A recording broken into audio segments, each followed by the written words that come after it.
Bonsoir à tous. Bienvenue dans cette nouvelle session de Spot Pharma, le cinquième édition. Bienvenue dans cette session qui va traiter de cardiologie à l'officine, sur lequel on va faire un focus sur l'insuffisance cardiaque et sur la femme ménopausée.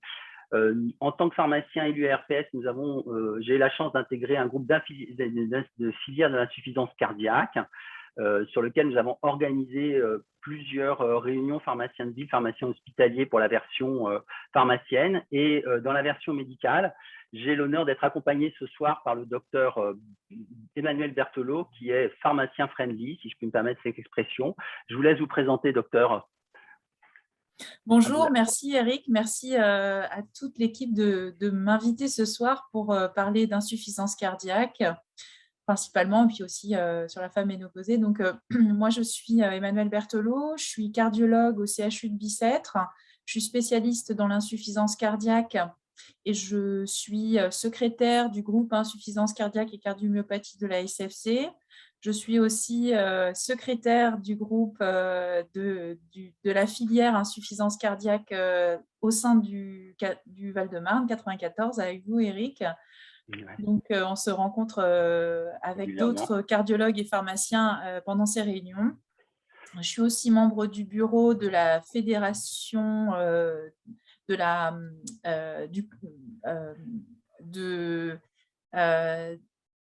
dans la recherche cardiovasculaire, hein, donc je participe pas mal à des groupes de recherche et puis voilà, donc on est là pour parler d'insuffisance cardiaque. Je suis très contente de pouvoir vous en parler ce soir parce que c'est vrai que c'est une maladie, comme vous allez voir, qui est fréquente et qui n'est pas forcément bien connue et voilà, c'est bien d'en parler, de savoir aussi quoi raconter aux patients en tant que pharmacien comme en tant que médecin. Très bien. Alors, en tant que pharmacien, je vais reprendre la main, je vais repasser un écran partagé. Hop, je reprends partagé. Alors, en tant que pharmacien, à chaque fois qu'on a un contact avec un patient, ça va être avec son ordonnance. Alors, on se trouve un jour, un matin, vous avez votre patiente là de 70 ans. C'est pas elle qui vient, c'est son mari qui vient, qui vous présente cette ordonnance avec deux anti-agrégants plaquettaires, un IPP, un bêta-bloquant, bisoprolol, un IEC, une statine. Et vous êtes là, il dit bah non, ma femme n'a pas pu venir, on a eu un problème. Et vous dites c'est bizarre, cette patiente que vous connaissez, vous n'avez jamais vu, vous regardez quand même son historique. Et qu'est-ce que vous constatez sur son historique? C'est vraiment une patiente qui n'avait rien, 70 ans, vous la voyez que pour des problèmes qu'on pourrait qualifier de secondaires, d'allergie, de problèmes de constipation, de la vitamine D, une vaccination de grippe annuelle, rien. Et donc, on est face à cette patiente et on se demande qu'est-ce qu'elle a. Alors, qu'est-ce que vous pouvez nous expliquer sur la pathologie de cette patiente, docteur? Alors, donc, visiblement, cette patiente sort d'hospitalisation pour insuffisance cardiaque. L'insuffisance cardiaque, c'est une maladie qui touche 1 200 000 personnes environ en France et qui peut survenir finalement assez… qui peut survenir assez brusquement dans la vie de nos patients, hein. La principale cause d'insuffisance cardiaque, c'est la cardiopathie ischémique, hein, le fait d'avoir fait un infarctus. Et puis, viennent ensuite des causes un peu plus rares qui sont en ordre de fréquence, qui sont un petit peu moins fréquentes. Donc, c'est l'hypertension artérielle, les cardiomyopathies, les causes toxiques, et on y reviendra, je pense, un peu plus tard, notamment l'utilisation de chimiothérapie cardiotoxique. Il peut y avoir aussi des causes valvulaires et tout ça va créer des symptômes. En fait, l'insuffisance cardiaque, c'est à la fois des symptômes associés à une élévation d'un dosage biologique et puis des anomalies morphologiques au niveau d'échographie cardiaque. Voilà, l'insuffisance cardiaque, structurellement, c'est une altération, c'est une diminution du débit cardiaque. Donc, c'est une insuffisance de perfusion des organes périphériques. Cela se traduit, enfin, il y a deux types d'insuffisance cardiaque pour être très schématique. Il y a une insuffisance cardiaque où il y a une altération de la force contractile du cœur, c'est ce qu'on appelle une insuffisance cardiaque systolique. C'est à peu près la moitié des patients. Et donc, il y a une fraction d'éjection du ventricule gauche qui est diminuée. Dans l'autre moitié des cas, c'est une insuffisance cardiaque par défaut de remplissage du ventricule gauche. Donc, en fait, le ventricule devient rigide et c'est ce qui, en fait, diminue à force. En fait, on a une insuffisance d'éjection du sang parce qu'il y a un défaut de remplissage au niveau du ventricule gauche.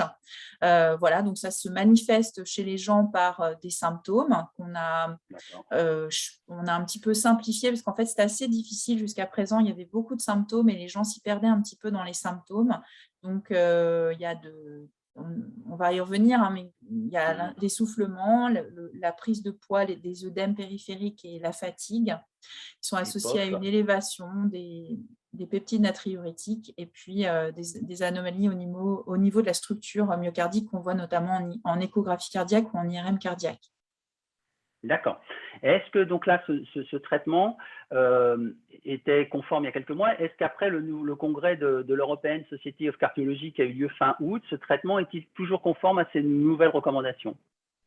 Alors, donc l'insuffisance cardiaque, c'est un syndrome qui se traite par des règles hygiéno-diététiques, on va y venir, avec donc avec une hygiène de vie, on va en parler, et il se traite en premier lieu, enfin, quand on sort d'hospitalisation avec des traitements. Donc, il faut savoir qu'on a des traitements aujourd'hui en 2021 qui marchent très bien dans cette maladie, en particulier dans l'insuffisance cardiaque à fraction d'éjection réduite. Et c'est le diagramme que vous venez que vous venez de passer là sur l'écran. Donc, le traitement de l'insuffisance cardiaque jusqu'en 2021 reposait en première ligne, enfin, il y avait, disons, des lignes de traitement. D'abord, des bloqueurs du système rénine-angiotensin-aldostérone, des bêta-bloquants, des anti-aldostérone, et puis après des traitements qui contrôlent le rythme cardiaque ou qui évitent les troubles du rythme ventriculaire. Donc effectivement, en 2021, il y a une nouveauté, c'est que finalement, on peut traiter, c'est pour ça que la dame est déjà bien traitée, il y a beaucoup de traitements à mettre en place dès la sortie d'hospitalisation. On retrouve le traitement de fond qui est un traitement diurétique de Lens, donc c'est le furosémide. Voilà, on voit en quatrième point, qui est très, très important pour lutter contre la rétention de liquide, hein, la congestion. Et puis, on a 4 classes thérapeutiques qu'on voit apparaître un peu sur la même ligne, c'est-à-dire qu'en fait, on peut les mettre dans l'ordre qu'on veut, avec, en fonction un petit peu des profils de patients. Et comme vous le voyez, on peut introduire dans des IEC ou des ARNI, donc c'est en fait le LCZ 696 ou le sacubitril valsartan, exactement, les bêta-bloquants, les anti-aldostérones, et puis une nouvelle classe de traitement qui a montré son efficacité, en fait, qu'on a vu apparaître depuis 8 ans déjà, initialement chez les patients diabétiques, et en fait, on s'est aperçu que c'était particulièrement efficace chez les patients qui avaient de l'insuffisance cardiaque dans les sous-groupes, hein, dans des sous-groupes de patients traités diabétiques qui s'appellent les glyphosines, donc les inhibiteurs des SGLT2. Et là, aujourd'hui, on a 3 grands essais cliniques qui confirment l'efficacité de cette nouvelle classe thérapeutique, particulièrement chez le patient insuffisant cardiaque à fraction d'éjection réduite, donc qui s'appelle la dapagliflozine ou l'empagliflozine. C'est un petit peu la nouveauté de ces recommandations, et on voit apparaître en fait ces traitements avec une forte préconisation pour les traiter, pour les introduire. Voilà. Alors, excusez-moi, donc je me permets, donc, dans les différentes recommandations, je me suis permis d'en sélectionner quelques-unes que vous allez nous commenter pour le pharmacien, parce qu'effectivement, certains examens ne sont pas disponibles aux pharmaciens, mais au moins on peut déjà revoir. Il y a une modification de la classification, c'est ça, ou une modification des termes? Alors oui, comme je vous le disais, l'insuffisance cardiaque, c'est une association de symptômes que je vous ai détaillés tout au début de la session, associés à une élévation des peptides natriurétiques, donc le BNP ou le NT-proBNP. Et puis, on a une classification qui sépare différents types d'insuffisance cardiaque en fonction de la fraction d'éjection du ventricule gauche. Donc, comme vous le montrez sur cette diapositive, il y a le premier type d'insuffisance cardiaque qui s'appelle insuffisance cardiaque à fraction d'éjection réduite, fraction d'éjection inférieure à 40%. Il y a l'insuffisance cardiaque à fraction d'éjection préservée, quand la fraction d'éjection est supérieure à 50%, et une troisième classe, quand la fraction d'éjection est modérément altérée, modérément réduite, entre 41 et 49%.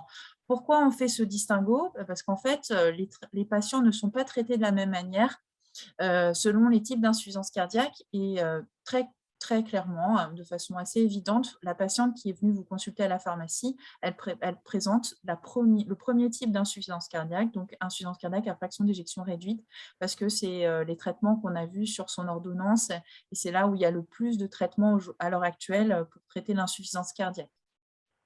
Alors, on voit aussi maintenant on peut tout mettre en première intention. Est-ce qu'on est passé dans une stratégie de sooner is better et plus cette inertie thérapeutique de progression?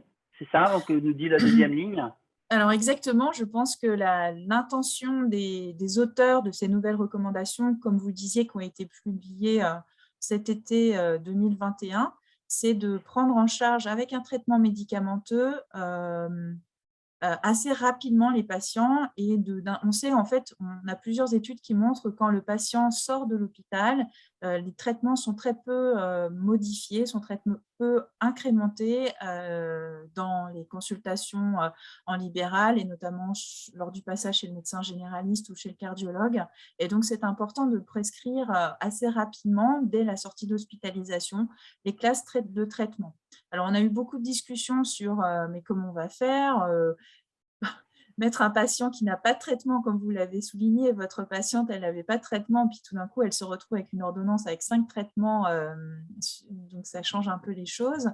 En fait, on va regarder un petit peu le profil du patient, hein, en particulier s'il a une insuffisance rénale ou une tendance à l'hypotension ou une tendance à la bradycardie, où ça peut changer un petit peu les choses par rapport à l'instauration des traitements, mais clairement, les traitements doivent ou sont fortement recommandés d'être prescrits tous rapidement après la sortie d'hospitalisation, parce qu'en fait, on sait que ça marche très bien, ça diminue beaucoup les réhospitalisations, les symptômes et le décès cardiovasculaire. Il y a beaucoup de réhospitalisation après une alerte comme ça?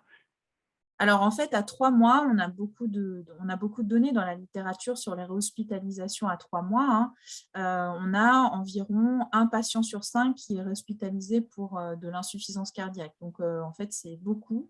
Et on sait que le traitement médicamenteux diminue les hospitalisations. En fait, c'est entre 20 et 30% de patients qui sont réhospitalisés. Donc, c'est très important de traiter les patients et de veiller au contrôle de la congestion. En fait, bon, ça peut être aussi une recommandation du pharmacien. En fait, hein. Quand vous connaissez les symptômes de l'insuffisance cardiaque, vous pouvez demander au patient qui est étiqueté insuffisance cardiaque avec cette maladie, une des questions à lui poser, c'est clairement, est-ce que vous êtes plus essoufflé ou est-ce que vous avez des œdèmes qui sont revenus? Et si les œdèmes sont revenus, c'est très important de le réadresser rapidement pour modifier le traitement, adapter un petit peu le traitement avant qu'il soit réhospitalisé, parce que ça ne sert à rien d'attendre, en fait. Hein, les congestions ne régressent pas toutes seules, elles régressent avec le traitement médicamenteux, très clairement. D'accord.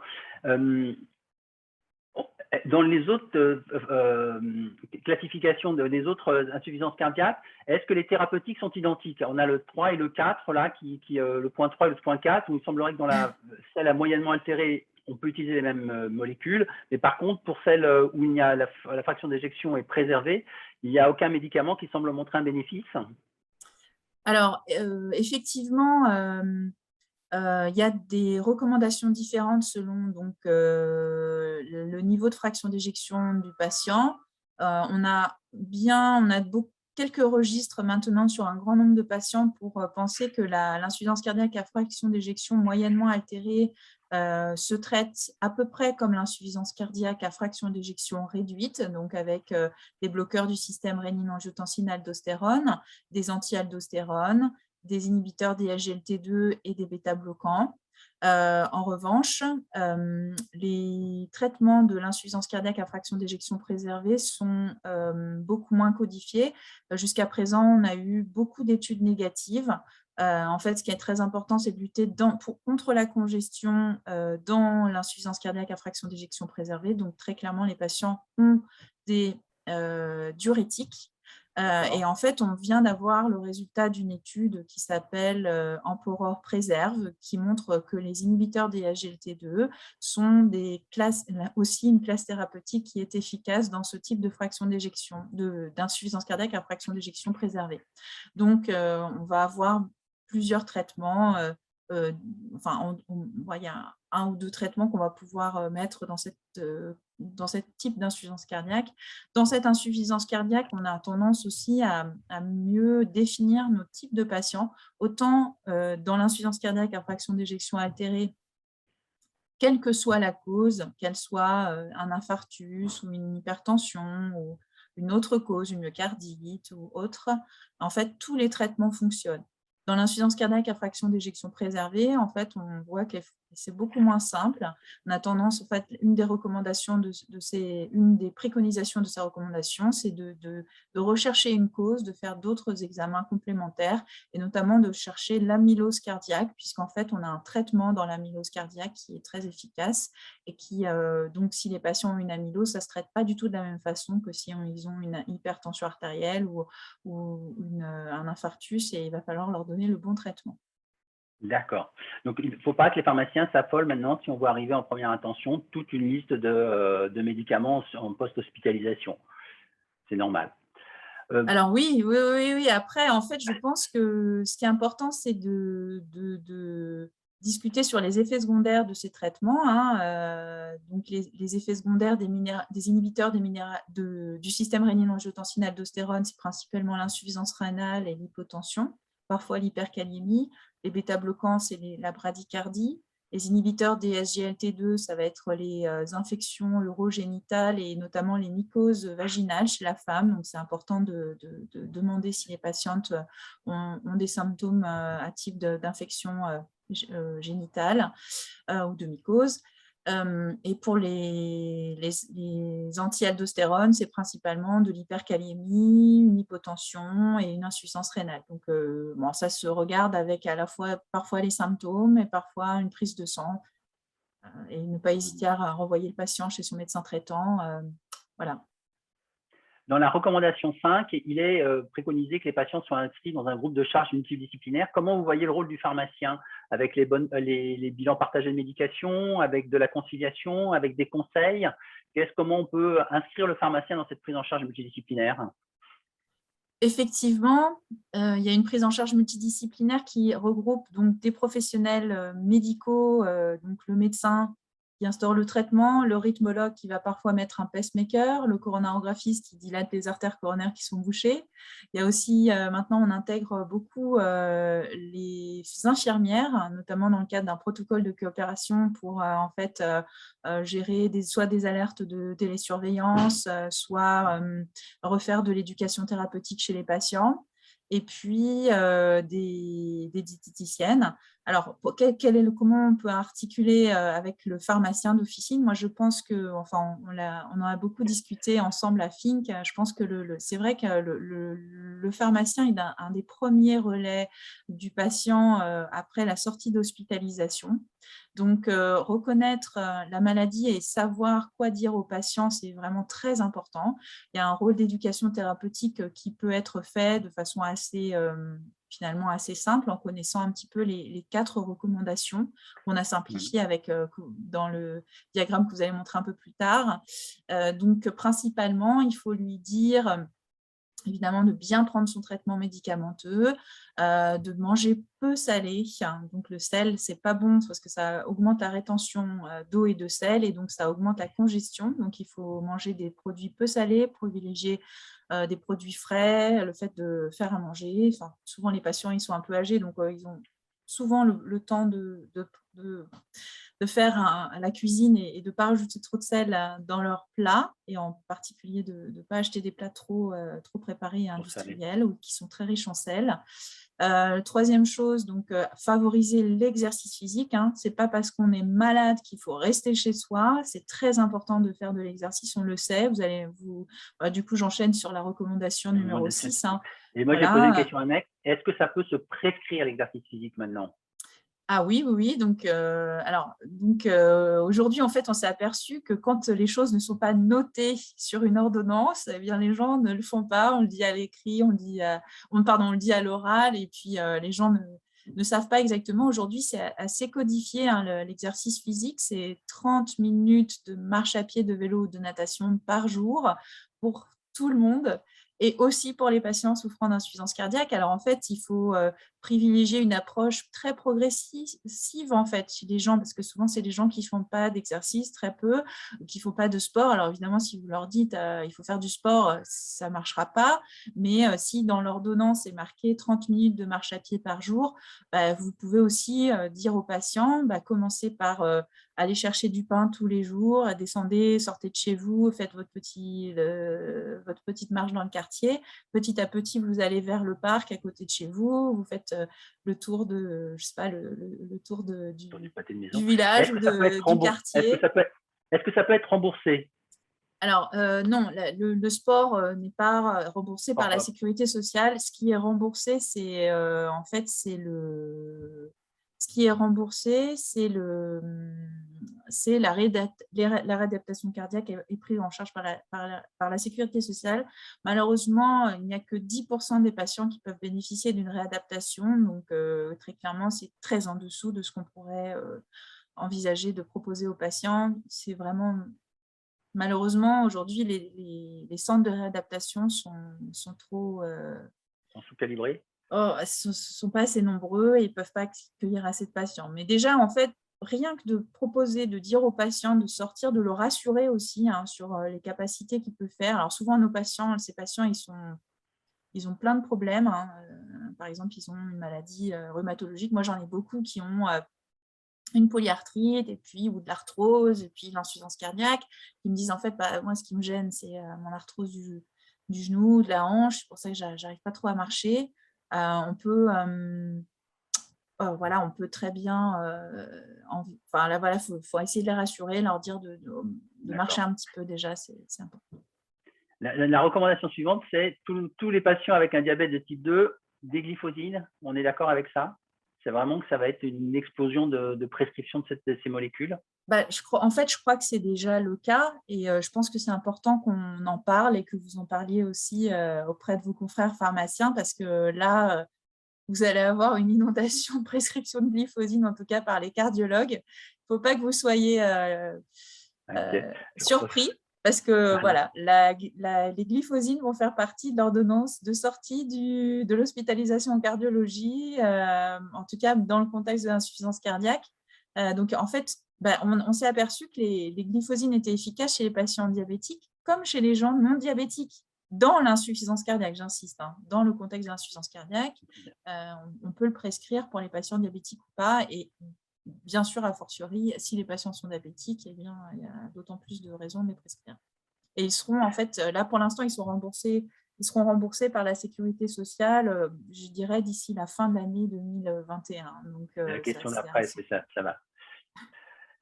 Le dépistage d'anémie carence en fer, sur la recommandation le 8, quelle fréquence? Est-ce qu'on le demande au comptoir? Est-ce qu'on doit s'assurer que cette prescription est faite?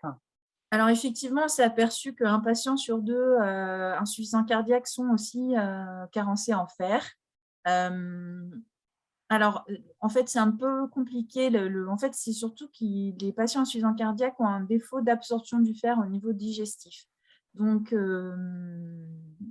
Donc, le fer Péros ne fonctionne pas très bien chez cette population. On met en place, parce qu'on s'est aperçu que en fait, le fait de prescrire du fer en intraveineux augmentait les capacités physiques des gens et leur qualité de vie et diminuait les hospitalisations. Donc, nous, on reconvoque les patients pour faire des injections de fer intraveineux. Mais ce n'est pas du fer Péros. Ça, en fait, ça ne D'accord, c'est sert pas pas à du fer grand-chose de différent. leur dire de manger des épinards ou du foie parce qu'en fait, ils ne Si, si, l'absorbent 5 pas fruits et légumes bien sur le plan cardiaques. intestinal. Intestinal. Oui, c'est ça, intestinal, à cause de leur maladie cardiaque. Ok. Alors, on avait. Alors, attendez, je reprends la main.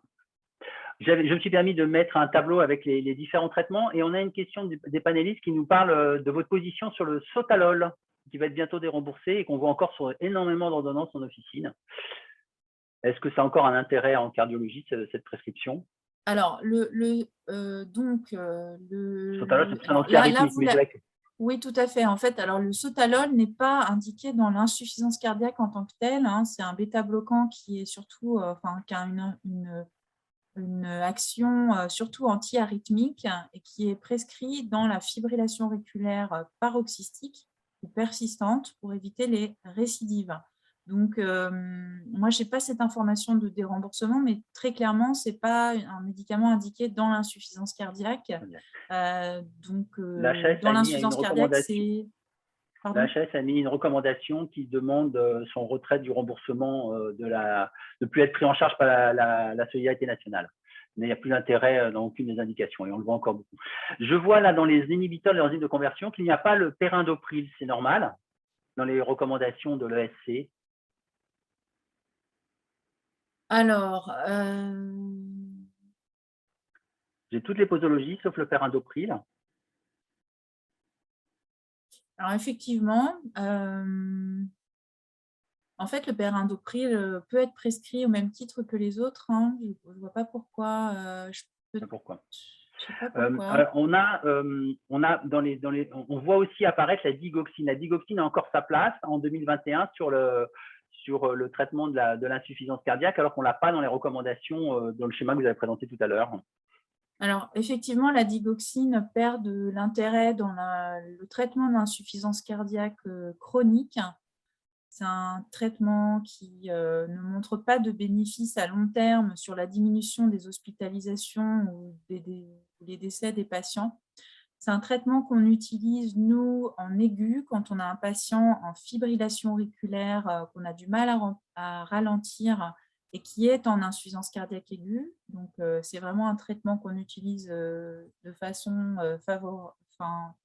plus privilégiée à l'hôpital. Après, en fait, on le laisse prescrit pour continuer à ralentir des patients qui n'ont pas d'insuffisance rénale trop sévère, qui sont en fibrillation auriculaire. Enfin, vraiment, clairement, la digoxine, ça reste quasiment uniquement prescrit chez les patients en fibrillation auriculaire qui ne supportent pas bien les bêta-bloquants ou qui ne sont pas bien ralentis avec les bêta-bloquants parce qu'en fait, on s'est aperçu, il y a même eu des sous-analyses récentes d'études qui ont été faites avec les nouveaux anticoagulants oraux, les AOD, et qui en fait montrent clairement que la digoxine au long cours chez les patients, ce n'est pas très bénéfique. Donc, ce n'est pas un traitement qu'on recommande aujourd'hui. En fait, on l'utilise quand on ne s'en sort pas avec les autres traitements. Donc là, on en a déjà un peu parlé. Les glyphosines, est-ce que vous avez… donc, en cardio, c'est hors AMM. Donc, vous avez répondu tout à l'heure, l'AMM ne va pas tarder à arriver, c'est ça? Donc, on n'aura pas de… Alors, donc, en fait, une première chose, c'est que chez le patient diabétique, clairement, l'AMM, elle y est. Donc, il n'y a pas de problème chez le patient diabétique. Le problème, il est dans les 2 ou 3 prochains mois chez le patient non diabétique. Et donc, effectivement, il va y avoir une AMM qui va tomber. Enfin, nous, on a eu les laboratoires au téléphone. Ça ne devrait pas tarder parce que maintenant, c'est dans les recommandations et nous, on prescrit déjà les glyphosines en sortie d'hospitalisation chez les patients non diabétiques. Moi, je n'ai pas eu beaucoup de retours sur des difficultés d'approvisionnement puisqu'en fait, on envoie les patients prendre leur traitement en pharmacie d'officine. Donc, je n'ai pas eu encore beaucoup de retours de pharmaciens parce que souvent, les pharmaciens m'appellent quand ils ont une question, ils ne comprennent pas. Et là, pour l'instant, je n'ai pas eu de retour. Donc, du coup, je ne sais pas trop si c'est bloquant ou si finalement ça passe quand même. Je ne sais pas. Ou si, moi, c'est vrai que j'ai eu peut-être tendance à le prescrire beaucoup chez les patients diabétiques pour l'instant. Donc, c'est peut-être pour ça Donc, aussi que c'est passé. c'est un gros biais. Et puis, non, mais vous avez passé une diapositive très importante sur le mode d'action en fait, de ces nouveaux traitements. Donc, on ne sait pas exactement pourquoi c'est aussi efficace, mais ce qu'on sait surtout, c'est que ça favorise une diurèse osmotique et natriurétique. Donc, en fait, ça élimine l'eau et le sel. Donc, en fait, c'est diurétique pour les patients. Et c'est le principal effet qu'on voit de cette molécule. Après, ils sont en train de se demander s'il n'y a pas des effets endothéliaux, des effets plus intimes avec la maladie. Mais pour l'instant, ce qu'on voit principalement, c'est un effet diurétique chez les patients. Donc, c'est pareil. On a en noté fait, aussi... Pardon, allez-y. Allez-y, docteur, excusez-moi. Non, étant donné que c'est diurétique, il faut voir si le patient a une glyphosine associée à un diurétique de l'ANS, parfois un anti-aldostérone, ça lui fait 3 diurétiques sur sa prescription. Il faut voir s'il n'est pas déshydraté. Donc, en fait, la déshydratation, ça se voit il y a une fatigue, il y a un pli cutané, il y a la langue qui est un petit peu rôtie. Et en fait, pareil, s'il y a des symptômes comme ça, il faut aller voir son médecin généraliste ou son cardiologue. Rapidement, il y a 2 autres molécules qui ont été citées pendant ce congrès, et qui sont le vericiguat et le finérénone. Vous pensez que ça va arriver prochainement ou c'est toujours en stade de développement? Alors, pour l'instant, ces 2 traitements, ils ne seront pas remboursés et on ne va pas les prescrire tout de suite. Que dire sur ces 2 traitements? Donc, effectivement, ils sont tous les 2, ils vont arriver. Le vericiguat, il arrive sur une recommandation de classe 2B. Donc, j'ai un petit peu moins de force de recommandations que les autres traitements dont on a parlé. En fait, c'est un inhibiteur des récepteurs des guanylate cyclase qui était en fait jusqu'à présent plutôt prescrit dans l'hypertension pulmonaire ou ce type de maladie. En fait, on s'est aperçu que c'était efficace dans l'insuffisance cardiaque à fraction d'éjection réduite et dans l'étude, l'essai qui s'appelle Galactic HF, qui a été l'étude qui a été publiée avec le vericiguat, en fait, on voit que c'est efficace chez des patients qui restent symptomatiques malgré le reste du traitement. Et l'efficacité est un petit peu moins forte qu'avec les autres traitements. Donc, du coup, c'est pour ça qu'il arrive avec une recommandation de classe 2B. Et concernant la finérénone, c'est un nouvel anti-aldostérone qu'on va venir voir apparaître. En fait, là, il y a eu 2 études qui ont été publiées à l'ESC qui ont montré une efficacité, notamment une meilleure tolérance sur le plan rénal et tensionnel. Donc, du coup, en fait, ça va être si vous voulez, en fait, dans le développement des anti-aldostérone, il y a eu l'aldactone, mais qui a pas mal d'effets secondaires. Et puis, notamment, en fait, il y a un effet secondaire qui est un peu difficile chez les patients, notamment les hommes, c'est qu'il y a en fait une gynécomastie, une douleur au niveau des mammaires. Donc, en fait, des fois, on passe à l'éplérénone. Et avec la finérénone, eh bien, on va encore avoir un panel de traitements anti-aldostérone qui sera mieux supporté, mieux toléré. Et donc, une alternative pour pouvoir prescrire cette classe de traitement. D'accord. Alors là, vous allez nous présenter la petite vidéo qu'on va passer, que vous avez réalisée dans le cadre du GICC, c'est ça? C'est ça, oui. Donc, en fait, dans notre groupe insuffisance cardiaque et cardiomyopathie, on avait fait un concours pour proposer à des vidéastes de réaliser des vidéos qui parlent de la maladie et de quoi faire pour éviter d'être hospitalisé, éviter l'évolution de la maladie. Et donc, là, c'est la vidéo qui a remporté le concours 2019, je crois. Et on va la regarder ensemble, comme ça, s'il y a des questions, on reprend après.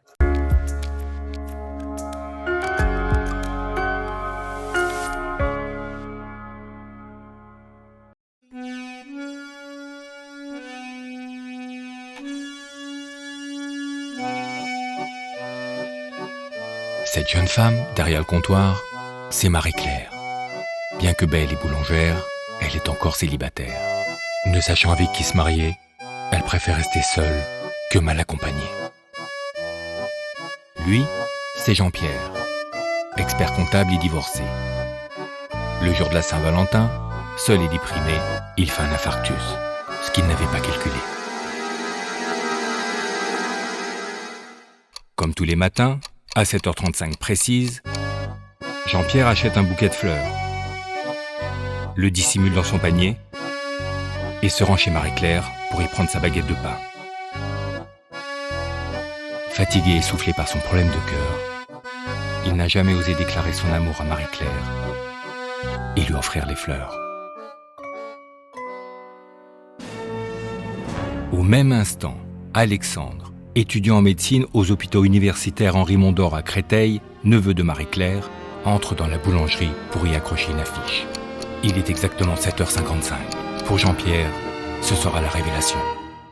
À la lecture de cette affiche, il décide de remettre en forme son insuffisance cardiaque et de conquérir le cœur de Marie-Claire. Ainsi, il fait ses exercices tous les matins, se pèse une fois par semaine, au moins, observe scrupuleusement son traitement et ses soins. Ne prend pas trop de sel, sans besoin.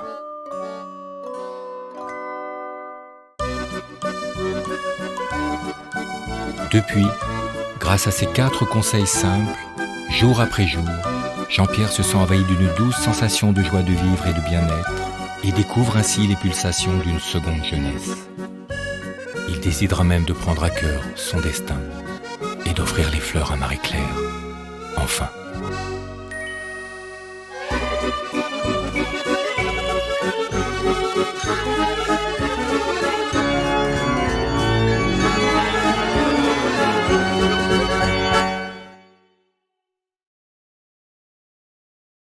Très beau film. On va donc reprendre là où nous en étions. Alors, on disait par à partir de la dispositif actuelle. Et maintenant qu'on a conquéri le cœur de la jeune femme, on va s'occuper du cœur des femmes et on va revenir sur quelque chose sur un travail qui a été fait au Canada qui semble montrer une très grosse inégalité entre les hommes et les femmes. Et on s'aperçoit qu'au Canada, une femme décède tous les 20 minutes d'une maladie du cœur. 78% des signes prescripteurs sont passés inaperçus chez les femmes. Seulement un tiers des études cliniques incluent les femmes dans les essais. Et les femmes ont le risque de mourir d'une maladie du cœur est 5 fois plus élevé que celui de mourir du cancer du sein. Et seulement un médecin sur 5 a l'habitude de discuter de santé cardiaque avec ses patients.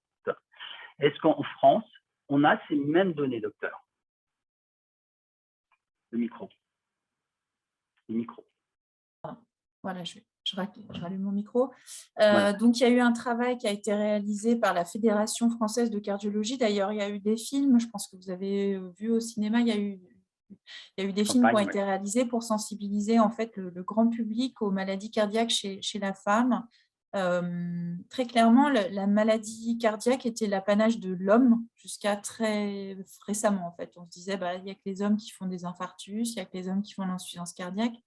Eh bien non, en fait, on s'est aperçu sur les dernières statistiques que, comme vous l'avez montré, les femmes sont aussi beaucoup touchées par les maladies cardiovasculaires. Cela vient notamment parce qu'il y a eu un changement très fort sur les modes de vie. Les femmes travaillent, les femmes fument, les femmes ont des habitudes de vie qui vont se rapprocher de certaines habitudes masculines et qui sont parfois des facteurs de risque cardiovasculaires, comme le fait donc de fumer, de faire peu d'exercice physique, d'être hypertendu, diabétique, en surpoids. Voilà, tous ces facteurs de risque vont favoriser le terrain des maladies cardiovasculaires. Et effectivement, donc, il y a deux éléments. La première chose, c'est qu'on n'y pense pas, on y pense moins chez la femme. Et d'autre part, les femmes ont parfois tendance à moins parler. Comme on en parle moins, elles pensent qu'elles n'ont pas de problèmes cardiaques particuliers et donc elles sont moins sensibles et à l'écoute de symptômes cardiaques. L'autre chose, c'est que parfois les symptômes chez la femme sont différents de chez l'homme. En particulier, on a montré dans une enquête récente que les symptômes de l'infarctus sont un peu différents chez les hommes et chez les femmes. En fait, on parle d'infarctus, donc ce n'est pas l'insuffisance cardiaque, mais donc c'est une maladie fréquente qui touche 20 000 personnes en France par an. Et donc, en fait, on a enfin 20 000 décès, pardon, 20 000 décès par infarctus par an. Et en fait, donc, chez l'homme, c'est une douleur dans la poitrine qui peut irradier dans les mâchoires, dans les bras ou dans le dos. Et donc, c'est assez caractéristique. Chez la femme, ça peut être un peu plus frustre. Justement, ça peut être un essoufflement ou une fatigue ou voilà, des difficultés à se lever le matin, un matin, vraiment une grosse fatigue. Il y a aussi donc ces douleurs. Et puis voilà, il faut y penser chez la femme. Aujourd'hui, la femme est aussi fréquemment atteinte de maladies cardiaques. Je ne suis pas sûr que la difficulté de se réveiller au matin soit très discriminant avec l'envie Non, d'aller non, non. travailler. Ben bon, après, c'est joker. Est-ce qu'il y a un sur-risque chez la femme ménopausée et est-ce qu'il y a un sur-risque chez la femme ménopausée précoce ou sur ménopause chimique? Alors, effectivement, on sait que les hormones œstrogène et progestérone sont des hormones féminines qui protègent les femmes des maladies cardiovasculaires. Ça aussi, c'est un élément qui, jusqu'à présent, permettait de penser que les femmes étaient un peu protégées de ces maladies. Donc, effectivement, lorsqu'on est ménopausé, on revient à un risque quasiment équivalent à un risque masculin, sans autre facteur de risque, puisqu'on n'est plus protégé par les hormones œstrogène, progestérone. Et voilà, donc c'est vrai que c'est un élément à prendre en compte. Donc les femmes ménopausées précocement, effectivement, sont plus à risque parce qu'elles ne sont pas protégées. Et puis donc sur cette diapositive, qu'est-ce qu'on peut leur proposer à ces femmes? C'est déjà leur proposer des mesures hygiéno-diététiques simples comme manger pas trop gras, pas trop salé, pas trop sucré. On a aussi montré que manger des graines, des produits avec des graines complètes avait tendance à réduire un peu les… Qu'est-ce que vous entendez par graines complètes? En fait, c'est le pain complet ou c'est voilà, surtout du pain complet ou des graines avec les enveloppes de graines. Donc, voilà, c'est tous ces produits qui sont réalisés avec des graines complètes. Faire du sport, de l'exercice physique toujours, et puis arrêter, enfin ne pas fumer. Encore une fois, pas manger trop gras, lutter contre le surpoids. Le surpoids, et la sédentarité, c'est un peu un problème de notre société. On mange trop et on ne bouge pas assez. Est-ce que chez la femme aussi, il y a une redistribution des graisses vers le ventre, comme on a chez l'homme, à ce moment-là de la vie? Alors, on a plusieurs types d'obésité, mais effectivement, alors on sait que l'obésité tronculaire qui touche le ventre est plus un facteur de risque que l'obésité gynoïde, donc celle qui se situe au niveau des cuisses et des fesses. Effectivement, après la ménopause, on a tendance à avoir plus de… Enfin, ça dépend un petit peu des profils, mais on a peut-être plus tendance à avoir une obésité tronculaire, donc au niveau du ventre, qui est effectivement une obésité qui est plus un facteur de risque que l'autre. D'accord. Tabac, bien sûr, il faut l'arrêter. C'est un combat. Alcool? Alors, l'alcool, ce sont des données, disons, à nuancer sur le risque cardiovasculaire. En fait, on sait que la consommation importante d'alcool, c'est-à-dire plus que 10 verres de vin par jour, par semaine, Chargé, sont mauvais, en fait, pour avoir une toxicité sur le foie, mais pas que, en fait, aussi sur le cœur. On a des cardiopathies alcooliques toxiques. L'alcool a une toxicité aussi sur le cœur. Donc, les recommandations aujourd'hui, c'est 10 verres de vin par semaine chez la femme et 12 verres chez l'homme. Après, on peut, voilà, la consommation très modérée d'alcool selon les études, mais on a quand même pas mal d'études qui montrent qu'en fait, une consommation inférieure, j'insiste vraiment, inférieure à 10 verres, qui est vraiment la limite, inférieure à 10 verres par semaine, pourrait être un peu protectrice cardiovasculaire. Voilà. D'accord. Il y a un bénéfice du THS en après-ménopause pour notre cœur? Alors, après la ménopause, on a maintenant beaucoup d'études aussi dans la vraie vie qui montrent en fait que quand on utilise les traitements hormonaux substitutifs, progestatifs ou œstroprogestatifs ont des effets bénéfiques et des effets délétères.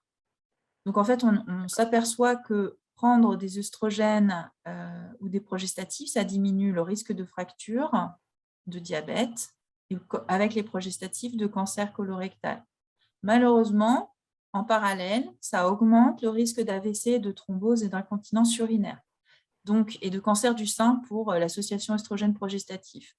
Donc, en fait, aujourd'hui, le positionnement des cardiologues et des gynécologues, c'est de proposer un traitement hormonal substitutif, mais pas longtemps, c'est-à-dire après la ménopause, le proposer quelques mois, quelques années, et puis une fois qu'en fait les symptômes, parce qu'en fait ça lutte contre les symptômes de ménopause, et en fait une fois que les choses sont installées, de se passer de ce traitement qui malheureusement augmente le cancer du sein et surtout le risque d'AVC et de thrombose. Très bien. On avait aussi, beaucoup de nos femmes ont du cancer du sein. Est-ce qu'on a des pathologies liées à nos traitements anticancéreux? Quels sont les risques? Est-ce qu'on peut les prévenir? Et quelles sont les molécules de chimio qui sont les plus risquées pour notre cœur chez ces femmes? Alors, effectivement, depuis l'avènement de nouveaux traitements dans les cancers, on a des traitements qui marchent de mieux en mieux dans le cancer.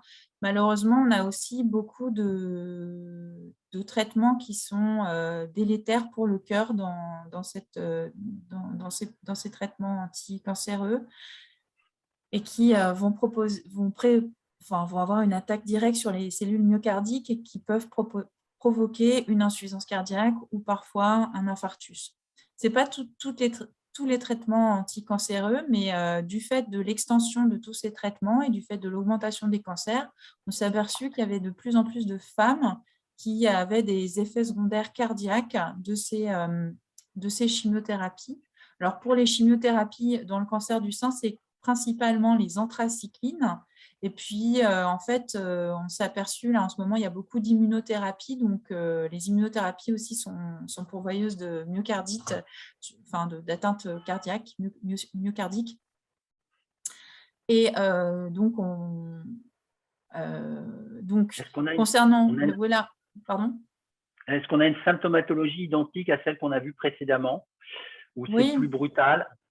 Alors, en fait, normalement, les oncologues sont bien au fait de la prise en charge et du dépistage de ces atteintes cardiaques.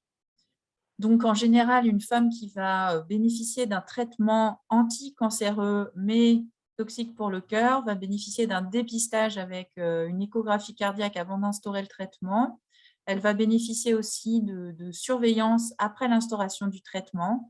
Après, il arrive que souvent, c'est des effets qui sont assez rapides après la chimiothérapie. Donc, on s'en rend compte quelques jours après la chimio. Hein.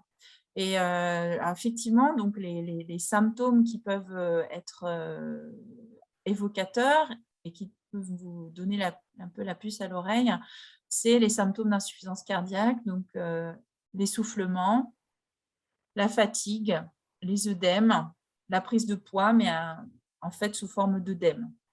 Voilà, les deux œdèmes qui prennent le godet au niveau des membres inférieurs ou des jambes, voilà, les jambes qui gonflent. Est-ce qu'on peut faire un traitement préventif ou on va être juste à subir l'effet indésirable?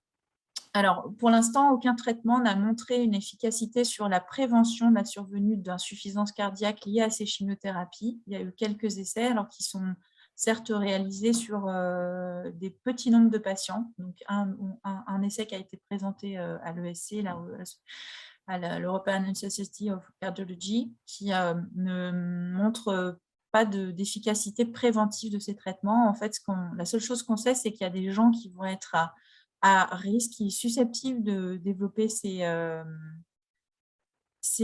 effets secondaires et d'autres qui ne vont pas développer. Donc, il faut surtout être vigilant, surveiller la survenue des symptômes, surveiller la survenue d'une altération, parce que ça ça provoque une altération de la fraction d'éjection ventriculaire gauche. On en parlait tout au début de notre entretien. Et par contre, quand ça s'instaure, il y a souvent une discussion multidisciplinaire avec les oncologues, les cardio-oncologues et les cardiologues. Donc, en fait, on pèse le risque-bénéfice entre la poursuite du traitement médicamenteux, chimiothérapie, et sinon l'instauration d'un traitement de l'insuffisance cardiaque. Donc, on a des patients en fait, qui vont être mis par exemple sous anti-inhibiteurs du système rénine-angiotensine ou bêta-bloquants parce qu'ils ont une altération de la fraction d'éjection suite à une chimiothérapie. D'accord. De notre discussion là chez les femmes, est-ce qu'il faudrait qu'on crée une spécialité de cardio-gynécologie qui pourrait s'adresser à la femme jeune en postpartum, ou on sait que s'il y a des soucis de tension cardiaque, ça peut se répercuter, c'est un facteur de risque pour une insuffisance cardiaque plus tard, et pour après en post-ménopause, c'est quelque chose qui est en cours de création, on l'évoque. Alors, alors là, il y a deux éléments que vous soulignez. Effectivement, il y a une des causes d'insuffisance cardiaque, c'est le péripartum. Hein. On sait sait pas très bien la physiopathologie de cette insuffisance cardiaque, mais on sait que certaines femmes enceintes vont développer une insuffisance cardiaque pendant leur grossesse ou juste en postpartum immédiat. Ça reste quand même très rare. En fait, c'est surtout dans certains pays, notamment l'Afrique du Sud. Il y a des pays qui, malheureusement, de fait, certainement du fait d'une susceptibilité génétique, vont développer des insuffisances cardiaques du péripartum. Ça reste en France quelque chose de très rare et c'est vrai qu'il faut en avoir entendu parler. Il y a une association d'ailleurs de patients qui œuvre pour sensibiliser un petit peu le grand public sur ces pathologies, parce qu'en fait, on se dit pas qu'à 30 ans, on puisse avoir une insuffisance cardiaque après avoir accouché d'un bébé. Enfin, c'est un peu quelque chose dont on n'y pense pas, on ne s'attend pas du tout à cela. C'est pas le projet de vie. Mais c'est vrai que ça peut arriver. Donc voilà, de toute façon, tout symptôme qui traîne, hein, je dirais, si vous voyez quelqu'un qui a des symptômes qui ne s'améliorent pas 10 jours après, pendant 10 jours, je pense que c'est important de l'orienter vers un médecin pour refaire un peu le point. Et donc, les symptômes, c'est les mêmes que l'insuffisance cardiaque. En général, c'est de la fatigue, de l'essoufflement. Hein. C'est vraiment ça chez la personne jeune. Les deux symptômes principaux d'insuffisance cardiaque, c'est fatigue, essoufflement, et en particulier aussi essoufflement la nuit. Les gens sont obligés de mettre des oreillers pour dormir parce qu'ils n'arrivent plus à dormir à plat, ce qui en fait est le signe d'avoir un peu d'eau dans les poumons. Donc, si vous avez des patients qui ont ça, il faut les adresser rapidement auprès du cardiologue. Concernant la spécialité de cardio-gynécologie, vous l'avez appelée, en fait, effectivement, c'est quelque chose ce qui se développe surtout, c'est la spécialité qu'on appelle cardio-oncologie. Aujourd'hui, on a des cardiologues qui se spécialisent dans les effets secondaires des chimiothérapies pour mieux prendre en charge les patients et les patientes. Il y a tellement de chimiothérapies différentes qu'en fait, pour un cardiologue tout venant, c'est un peu difficile de s'y retrouver, de savoir quoi faire. Donc, en fait, on a une filière de cardio-oncologues qui commence à s'organiser sur le territoire avec des centres qui prennent spécifiquement en charge, avec des spécialistes, des gens qui sont très spécialisés sur les effets secondaires de ces chimiothérapies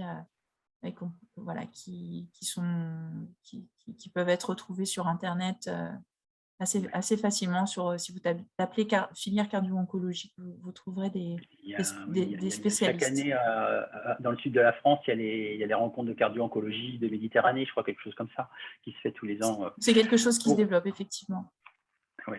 Alors pour terminer, on va remettre donc les liens. Donc je vous remercie pour votre intervention. On va prendre les questions s'il y en a. Est-ce que vous avez des questions, Marie-Hélène ? Non, vous aviez répondu au fur et à mesure des différentes questions qui ont été posées dans le chat. D'accord. Donc là, sur ce schéma, j'ai repris ce que vous avez développé avec Think, c'est ce tableau EPOF, ce qu'on refuse, et EPON, ce que notre jeune expert comptable tout à l'heure a appliqué. C'est ça C'est donc ça. J'ai remis dans cet écran les différents liens qui ont permis de rédiger cette présentation. Et là, récemment, il y a un livre blanc qui a été publié. Vous pouvez nous en parler? Vous étiez dans ce projet, je crois. Oui, oui, tout à fait. Bah, nous, en cardiologue spécialisé dans l'insuffisance cardiaque, on pense que on ne parle pas suffisamment de cette maladie qui est très fréquente. Et malheureusement, du fait du vieillissement de la population, il y aura de plus en plus de patients qui présenteront de l'insuffisance cardiaque. On parle beaucoup de cancer, on pense que le cancer, c'est vraiment la maladie la plus fréquente. Malheureusement, les maladies cardiovasculaires sont extrêmement fréquentes et nous, les cardiologues, on n'est pas toujours aussi bien positionnés auprès des pouvoirs publics pour parler de cette maladie. Donc, il y a eu notre collègue, le professeur Thibaut Damy de Henri Mondor, qui a écrit avec le groupe Insuffisance cardiaque et cardiomyopathie, et j'ai été invitée à écrire un chapitre dans ce livre sur, en fait, qui est un plaidoyer de l'insuffisance cardiaque. Je vais vous montrer parce que je l'ai juste en face de moi. Il est très beau et voilà. Je ne sais pas si vous le voyez, le livre blanc. Ouais. Je ne sais pas si c'est… Le livre blanc, ouais, c'est ça. Un peu flou, mais… Trop flou, bon. Voilà, alors, hop, je décale. Non, il n'arrive pas à le voir. Bon, ce qui voit que c'est pas… en tout cas, c'est le livre blanc. Si vous voulez, je vous remettrai le lien parce qu'en fait, il est disponible en ligne pour le feuilleter. Donc, il explique que c'est un plaidoyer pour une prise en charge de l'insuffisance cardiaque et des cardiomyopathies avec une préface de Olivier Véran, donc, qui souligne à quel point les maladies cardiovasculaires sont importantes à prendre en charge et dont on parle peut-être pas à une place suffisamment importante par rapport à la prévalence de ces maladies. Et on l'a fait pour sensibiliser les pouvoirs publics et les ARS pour pouvoir avoir des moyens pour augmenter les recherches et puis la prise en charge des patients, pour qu'il y ait des filières qui soient plus visibles, des dépistages qui soient organisés, que ce soit une politique de santé publique qui